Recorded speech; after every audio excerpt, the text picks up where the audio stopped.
राज्यभरातील शेतकरी बांधवांसाठी आनंदाची बातमी आली। शेतकरी मित्रांनो, सध्या स्थितीला खूप मोठा निर्णय सरकारनं घेतलेला आहे। खूप दिवसाची प्रतीक्षा संपलेली आहे। म्हणजे खूप दिवसांची म्हणण्यापेक्षा 2 ते 3 महिन्याची प्रतीक्षा आता संपलेली आहे असं देखील आपण बोलू शकतो। कारण सरकारकडून मोठी रक्कम आता शेतकऱ्यांसाठी मंजूर तर झाली, मात्र वाटपाचे आदेश पण देवेंद्र साहेबांनी दिलेले आहेत। आता बघा, मुख्यमंत्री देवेंद्र फडणवीस काय म्हणाले, कोणत्या जिल्ह्यात पैसे जमा होणार ती पण माहिती तुम्हाला दाखवतो।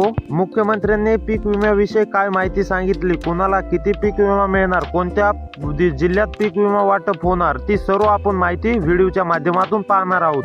कुणाला पैसे देणार, कोणत्या तालुक्यात मिळणार, कोणत्या जिल्ह्यात मिळणार, ही सविस्तरपणे आपण माहिती पाहणार आहोत। पण त्यापूर्वी तुम्ही जर या YouTube चॅनलवरती नवीन आलेला असाल तर चॅनलला सबस्क्राईब करून नोटिफिकेशन बेलला ऑल वरती नक्की टाका। तसेच तुमच्या जिल्ह्याचं नाव कमेंटमध्ये नक्की कळवा। तर चला, महत्त्वाचं म्हणजे पीक विम्याचा निर्णय हा खूप दिवसानंतर झालेला आहे आणि खूप मोठी रक्कम देखील तुमच्या खात्यावरती जमा होणार आहे आणि हे पैसे खूप महत्त्वाचे ठरणार आहेत। आता हे पैसे सर्व शेतकऱ्यांना सरकार आता देणार आहे। मात्र अगोदर कोणत्या शेतकऱ्यांना पहिला टप्पा या ठिकाणी जमा होणार आहे ते पाहणार आहोत आणि कोणत्या जिल्ह्यांची यादी आलेली आहे ते पण पाहणार आहोत आणि तुमच्या जिल्ह्याचं या यादीमध्ये नाव आहे का किंवा तुमच्या तालुक्याचं नाव आहे का ते पाहून जा नक्कीच। तर चला, जिल्ह्यांची तालुक्यांची यादी पाहून घेऊया।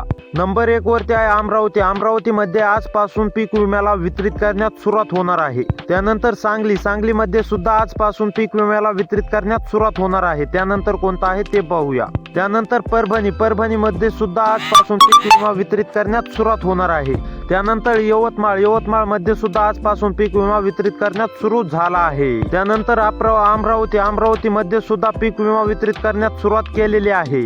त्यानंतर जळगावमध्ये पीक विमा वितरित झालेला आहे। त्यानंतर बुलढाणामध्ये सुद्धा आजपासून पीक विमा वितरित करण्यास सुरुवात झाली आहे। त्यानंतर नांदेडमध्ये सुद्धा पीक विम्याला वितरित करण्यात येणार आहे। त्यानंतर लातूरमध्ये सुद्धा पीक विमा वितरित करण्यास सुरुवात झाली आहे। आणि त्यानंतर लास्ट म्हणजे बीडमध्ये सुद्धा आजपासून पीक विमा वितरित करण्यास सुरुवात झाली आहे। त्यामुळे असेच व्हिडिओ पाहण्यासाठी आपल्या चॅनलला सबस्क्राईब करा। भेटूया पुढच्या व्हिडिओ मध्ये।